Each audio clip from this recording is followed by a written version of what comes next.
7 صباحا بتوقيت جرينتش، معنى كده ان السوق الاسترالي قفل.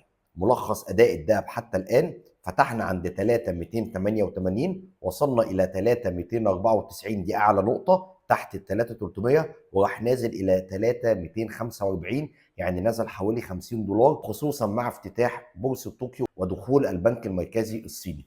الاسعار دلوقتي شغاله عند 3272، وعندنا منطقه محوريه رئيسيه هي ال 3275 ل 3285.